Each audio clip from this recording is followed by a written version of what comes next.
This is Leon Schuster, and you are watching VooVix TV South Africa. Yeah!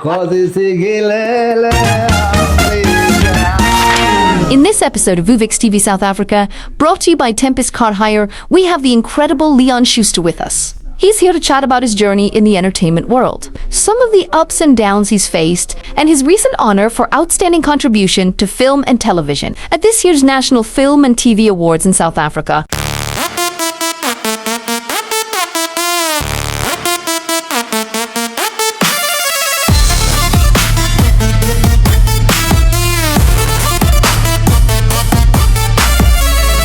Should have gone with Tempest Car Hire. Jabru, I only hire with Tempest. Keys in a flash, eh? Maps out, vibes on. Let's go! Woo! Feel like it consists. Price so good, I brought the whole crew. Tempest Car Hire, South Africa's smart choice. Wake up, wake up. Na na na na na na na na na na na na. Wake up, wake up. All you need is prayers. Wake up. And you're both looking absolutely amazing, I've got to say. Oh, great. Yeah, I like your jacket, man. Thank and the you so tie, much. The Donald Trump tie. Thank you so much. Good evening and welcome to VooVix TV South Africa. I am Douglas Chipper, and today we sit with a man who has helped shape the South African film and comedy scene. A dynamic, bold and daring creator, a national icon who is now embracing change, reflecting on his health and legacy about the reality of growing in the public eye. The conversation isn't just nostalgia, it's about honesty. Leon Schuster, welcome to VooVix TV. Thank you, my good friend Douglas. Absolutely. That's right. Eh? Yes, that's right. Welcome, guys. Welcome, guys. all of you. I'm so excited. Leon Schuster, we're going to take it very back, and I want you to take me back to the very, very beginning.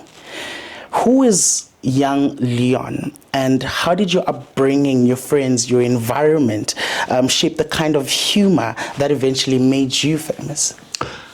Well, since I knew I was a human being, I had one big desire, and that's to be in the entertainment industry. Mm-hmm.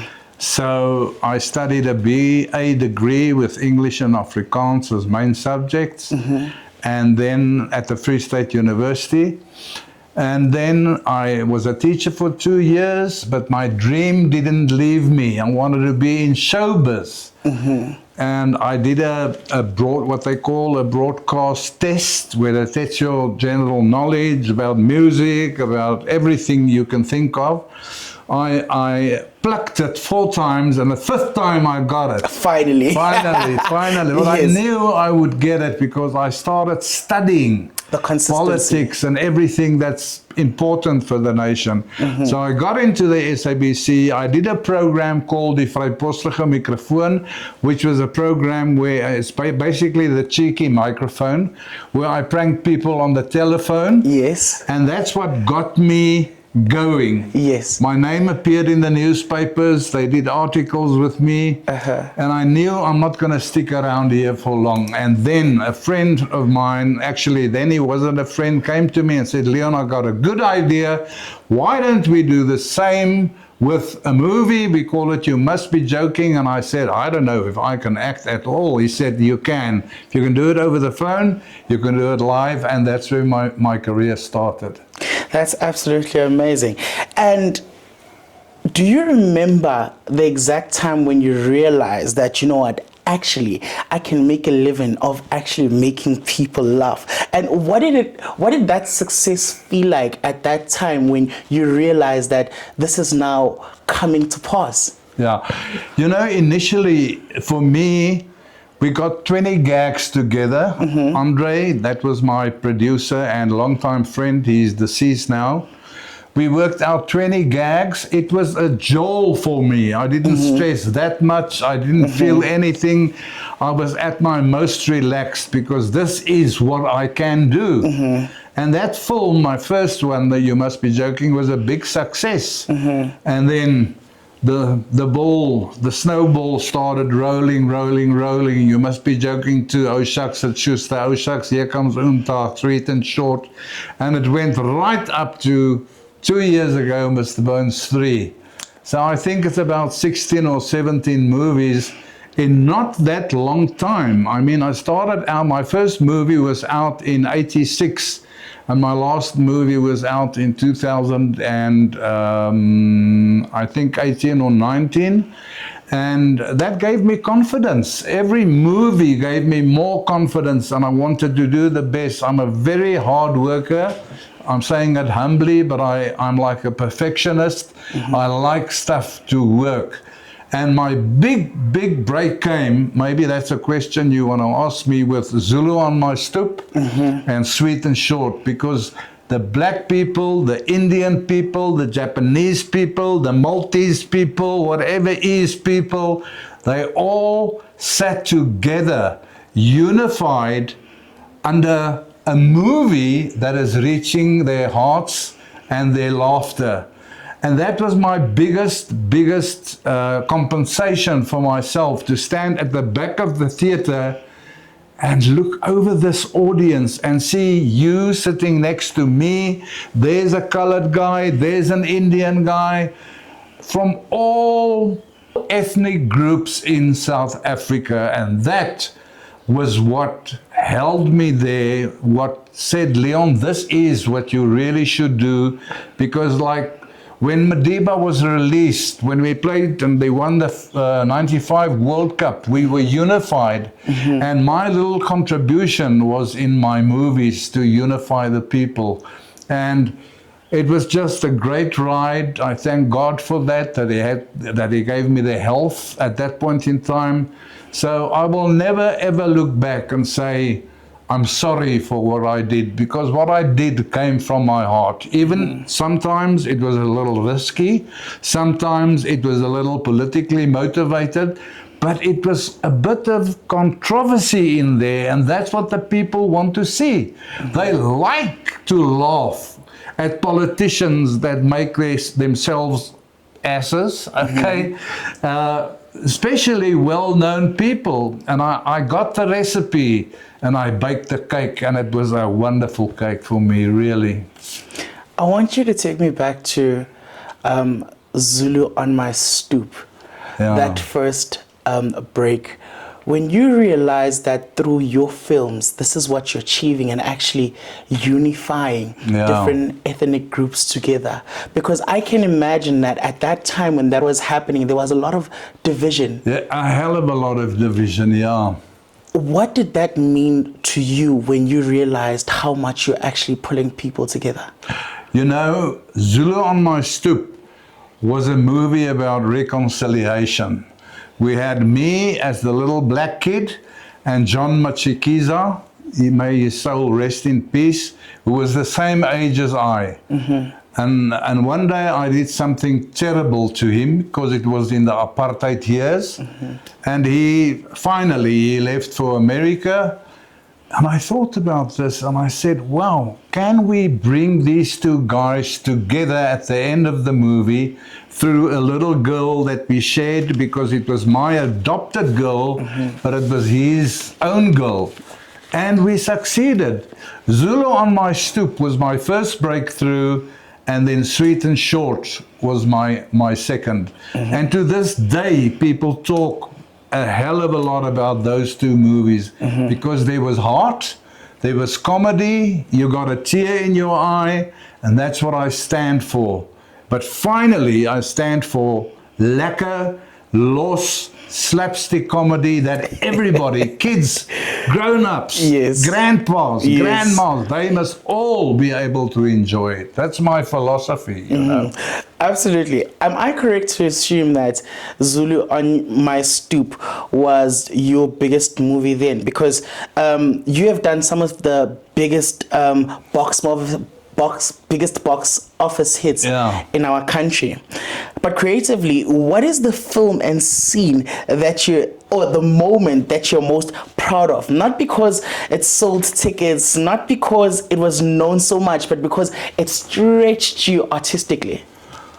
You know, my favorite movie of all of them was Mama Jack. Because it was one heck of a challenge to play that movie.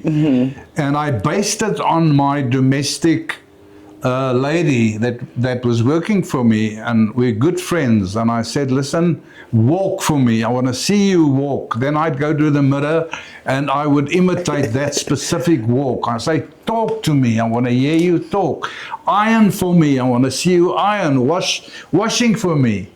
And I imitated those because she's genuine. I'm not taking a character out of the blue. She is a genuine person. And Mama Jack touched me, really touched me, because it was the relationship between somebody like it is in South Africa, living in a small room in your backyard. That was Mama Jack. And then this beautiful, beautiful lady. I'll get her name just now. Can you imagine? I forgot that.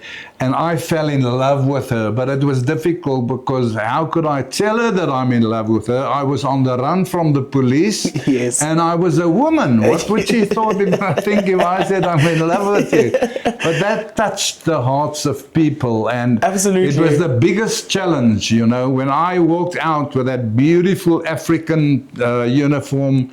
I walked out of the front door with the police waiting right opposite me, but they couldn't realize me because I was Mama Jack. And I remember stepping out with a smile on my face, and I went like, and I walked, and I had this little stride because I had a nice big butt. They gave me a nice big butt, and I was swinging it around. And just the interesting thing in Cape Town, after the makeup, I was very, very specific about the makeup. I was never happy until one day I said, now I am happy. And I went out in the streets of Cape Town, and I went over to guys, black guys, colored guys, obviously not white guys, because you know what the white oaks are. They're not always into that stuff. But the black people that stood behind me in my movies, I congratulate them, because they were the ones that brought the whole family to the cinema. The Afrikaans and English-speaking South Africans, white, they mainly like my candid cameras. I didn't want to stick with candid camera. I wanted to make stuff that matters a little bit in the heart and in the tear. So I succeeded in that, and I'm very grateful to God for that little talent that He gave me. That's absolutely great. Should have gone with Tempest car hire. Yeah, bro, I only hire with Tempest. Booked in 2 minutes. Easy, ne? Family sorted, bro. Cheaper than my coffee. From plane to lane, easy peasy. And I'm still under budget. Don't stress, just Tempest Car Hire, official sponsors for VooVix TV. So Leon, you talk about how, you know, a lot of black people were involved in your films and how they'd come with their families also to the theaters. I want to take it back to the times where you also did some pranks, right? Like the time where you put in a coffin in the taxi. And you know, the black people love that because they are scared. I found out black people are scared of corpses. Absolutely. And when those 15 mamas bailed out of that taxi, there was no way you're going to keep them there, you know. Absolutely. And I just want to know, prank comedy walks a tightrope between delight and discomfort.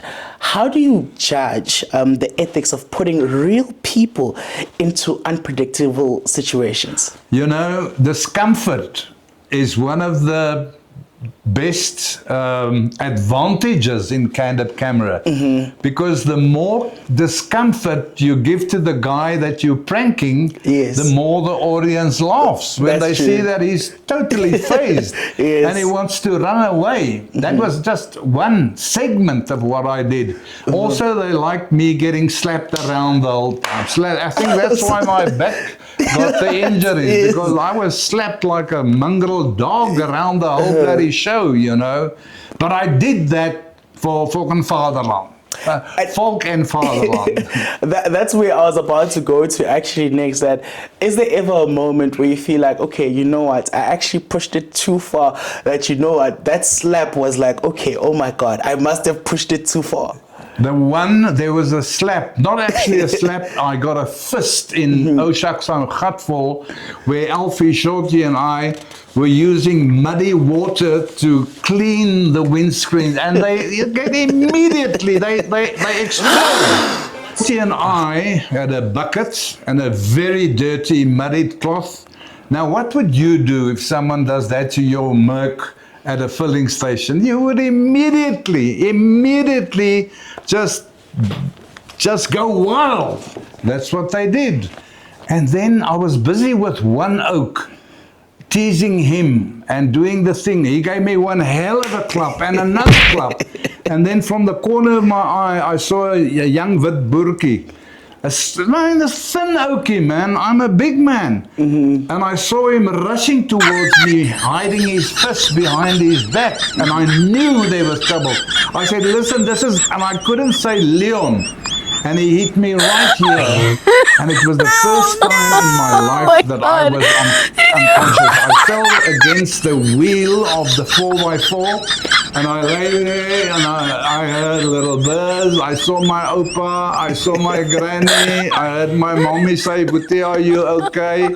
But it was fantastic. So I thought after that, yes, this must be the feeling that the oaks get when they smoke weed. You know? Because it's actually a fantastic feeling. But no, smoking weed is out. It's out. We should eliminate those negative stuff. Yes! Absolutely. I want to move into a more a deeper, or let me say more difficult conversation, and I do it with so much respect. Over the years, some of your older films were reviewed or removed from platforms because they were considered racially insensitive. Which of course ignited a nationwide debate. Yeah. When you look back now, what do you see that you didn't see then, or is there anything that you think you would have done differently? No. You know what, Douglas? It was, for me, only about entertainment. And Africa is the only big, it's not a country, what do you call continent in the world where you will get away with that, because blacks like that sort of humor. They loved Mama Jack, where Absolutely. I played a black lady. So black face and sexist, you know. But the main criticism came from the bloody newspapers. The people loved those movies. Absolutely. Mr. Bones, where I played half black, half white. They loved them. Mr. Bones 1 and 2 Yes. were both record-breaking movies, the biggest at the time ever in South Africa at the box office. Yes. So my heart was very, very pained when I learned that it was Showmax that took my movies off. But thank God, DSTV is now again showing them, because it's different in Africa. It's not England, it's Africa. And we like stuff like that, you know. No, absolutely. And you know, the thing is, I certainly agree with you that this is work that you loved. And you know, newspapers will always be newspapers. They're critics at the end of the day. Yes, they criticize me. Some people do believe, regardless of the intent, you know, certain portrayals like blackface or racially charged disguises can't be separated from the pain of the history that South Africa has went through, right? How do you respond to those that say that the impact matters more than the intention? No. The most important thing is the impact. What impact do I have over my fellow South Africa? What was the other one? The impact or the? Intention. The intention was always just one thing, is to get people to enjoy it. And I will do anything to make people laugh. I had many gags that they say were toilet humor, but they all worked. So Absolutely. Why do you take out something that works? You know, like Mr. Bones, the oak that sat on that huge pot and then realized, I don't know if you saw the movie, then he realized Absolutely. he was in a house. He pulled the chain, but it was actually the light switch, and then all the people were, you know, they cried in the cinemas. They cried from laughter. So I don't mind what the critics say, although they can be detrimental to your career. Let's be honest about that. But I don't worry about they say. They all think, not all of them, but mostly they think they Lani South Africans. We are not We are not Boere, we are South Africans. So I'm not a black man, I'm a South African first and foremost. 100%. And that's what it's all about. Everybody could identify with my humor. Yes. And I think that, I don't want to sound like I'm bragging, but that was the essence of my career, was that everybody understood it, loved it, could identify with it. That's perfect. Leon, you recently opened up publicly about something very vulnerable. You said, and I quote, "On Sunday evenings, I get depressed if no one visits me. I sit on my stoop and think about my life. My biggest fear is growing old alone." That level of honesty is very rare. Can you take me inside those moments? What does the loneliness feel like emotionally or physically to you? You know, I was married for 20 years. I had a girlfriend that was 20 years younger than myself. We split up because the age when my back problem started, I think she just bailed out of there, made a beeline that I'm not going to stay with this old man forever. But unfortunately, I like younger girls. I do like younger girls. That's why I had this one. She was 20 years younger than myself. But you know, Douglas, I walk with my heart on my sleeve. I'm not scared to tell the people that I get lonely on Sundays. I call it my Down syndrome. I get down. And I lie in my bed and I watch TV and I read my Bible because that uplifts me, and I pray. So I don't care sharing not intimate stuff, but intimate stuff with my audience, because then they know me a little better and they can understand why I did some things that I did. So I think it's important to share a bit of your not everything, but a good chunk of your private life with people, especially Sunday evenings when I do get down. I'm alone here. I haven't got a Zulu on my stoop. I'm just like this, you know. But anyhow, that's I don't know if I'm going to marry again. I don't feel like having a new person in my house that I don't know. I've got to learn her. She's got to teach me stuff, and I don't want to bang heads, you know. I want to live in peace. And until I found that lady that brings peace into my heart, it'll be the right one for me, for sure. You know, in the passage, you had mentioned that where you still hope to find love again, which is very powerful. Yeah. What kind of love, what kind of companion, and do you feel your heart, what kind of love and what kind of companion do you feel your heart is looking for now? You know, I'm just looking, I've got many female friends, but there's nothing serious between us. So if the one that I'm looking for should just be a gentle person with a love filled with God, a heart filled with God, a heart filled with fun, a heart filled with love for movies, love for entertainment. I can play the guitar a little bit, so I'll sing her some songs. That's the type of girl that I'm looking for, but I'm not searching for her. I know, because I pray about this, I know one day she's going to fall right into my lap, and I will know immediately whether that's the right one. But from my female friends, we are just friends, and that's fantastic, you know. I can invite a female friend every Sunday, but I don't want a friend on a Sunday. I want to cuddle a little bit and look at a nice movie on Netflix or wherever. So I don't really want a lover. I want a companion, and that companionship will go over to sex, inevitably. Although I'm an old man and I don't have a prostate anymore, I don't know what I'm going to do. They'll have to clap me on the head, Kiri, to help the other Kiri.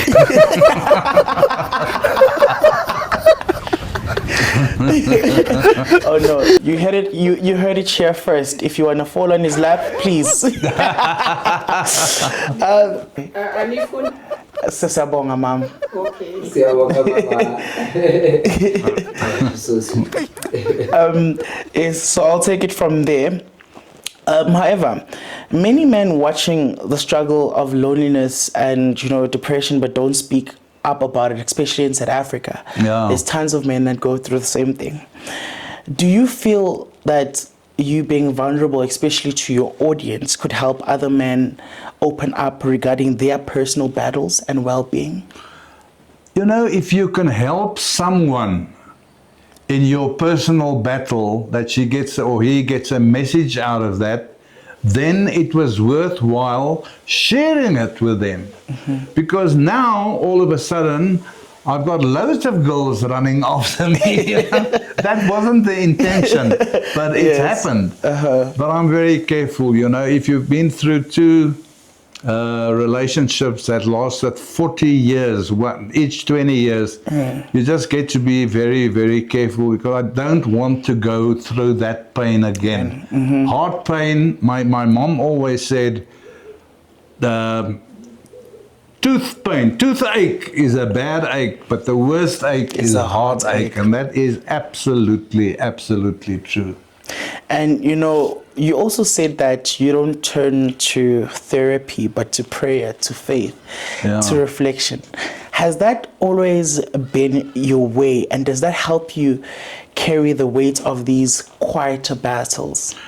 If you were raised the way my parents raised me, telling me about God and Jesus from the age that I was 4, and I stuck to that for the rest of my life. I was very naughty sometimes, which I will one day maybe pay for, although I've repented everything that I've done wrong in my life.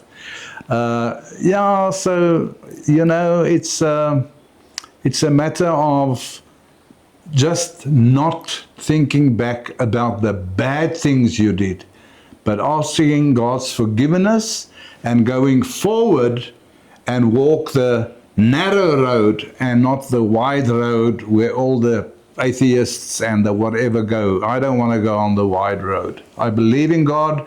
I believe I'll go to heaven, so I'm not scared of dying, That's absolutely amazing. So God carries you through all your personal battles, and that is who you go to when you're going through anything. Absolutely. God is my grace, my love, my everything.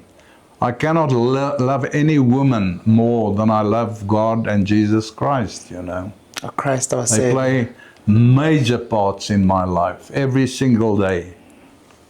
Yeah. It's hard sometimes, but I can manage it. And after everything, the laughter, the criticism, the fame, the loneliness, what do you want South Africans to remember Schuster for 20 years from now? I don't know if I'll be remembered 20 years from now. I don't know. The legacy stays on. The legacy can never, ever be erased. I would just like to know that I contributed my little bit, to a wonderful country, a rainbow nation, which I'm sure at the moment we're a bit at odds with where the politics are going. But I would just like to remember as a Boersenkie from the Free State, who managed to make all people of all demographic groups laugh. Yes. That is what my final destination was, is to make all demographic groups in South Africa laugh. And as I said, that wonderful feeling to stand at the back of the theater, glancing over the heads. One head is black, one head is brown, other head is an Indian, and it's different demographics, and they all laugh at the same stuff. That is my biggest reward in life.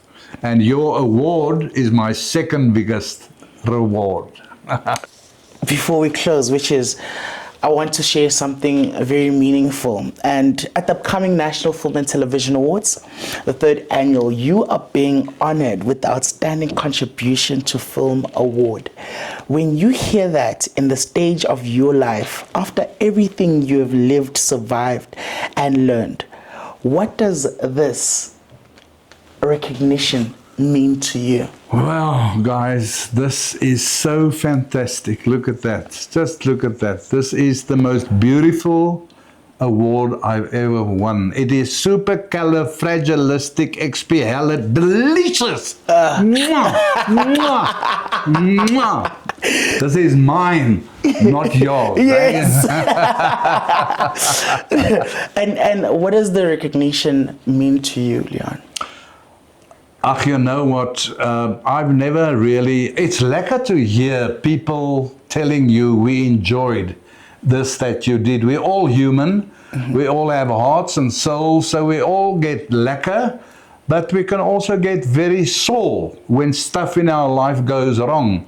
But I want to remember the happiness that I brought to people, my own happiness, because of that, because that made me a better person. I promise you, it made me a better person in the sense that I always said, the next one must be better. The next one must be better. I never laid down and was regretful of what I did. I just said, you did it now, it was good, but the next one must be better. And that's the main summary of the life that I lived. Must be better. Always, everything must be better. Leon, thank you for your honesty, your vulnerability, and your courage today. South Africa has laughed at you, debated with you, and I ourselves have grown with you. We grew up to Mr. Bones, watching all of that. That is absolutely amazing. And we've had a privilege to hear you reflect on it all. And I'm going to hand it over to you to close this conversation in your own voice. Okay. I think I've had so many claps in my life. And maybe one day a guy is going to clap me and I'll die, which I don't want to happen. I don't want it to happen. But I think on my epitaph, I'll write, Leon couldn't take the last clap. Yeah, my memories go back a long way when you talk about all this stuff, you know. It's absolutely a blessing from God that I was able not to work in a bank or be a plumber or whatever, but to be in the industry that I so dearly, dearly, dearly love. I watch a heck of a lot of movies, and everyone, however bad or weak they are, they've got something that works. Because it's very difficult to make movies where people can laugh. I think it's the biggest challenge that any script writer can have. You've got to make them laugh. Laughter doesn't come easily. Laughter comes with hard work, hard grinding, hard brainstorming. Sometimes I get so impatient with myself because I get to a point that I hit my head against the wall. I say, you gotta get this, make your brains loose, you gotta do it, you gotta get it. And finally I do, but it takes time, it takes time. But thank you guys for being here today, giving me this wonderful honor. This will have a very, very special place in my I've got a bar room, but I have no alcohol in the bar. I've just got some trophies and old cameras and stuff. And this one shines out so beautifully golden. It'll have a very special place on my rack. Thank you, Douglas. Thank you, guys. Thank you, cameraman, sound man, whatever. Thank you for being here. Hey. This is Leon Schuster, and you are watching VooVix TV South Africa. Yeah!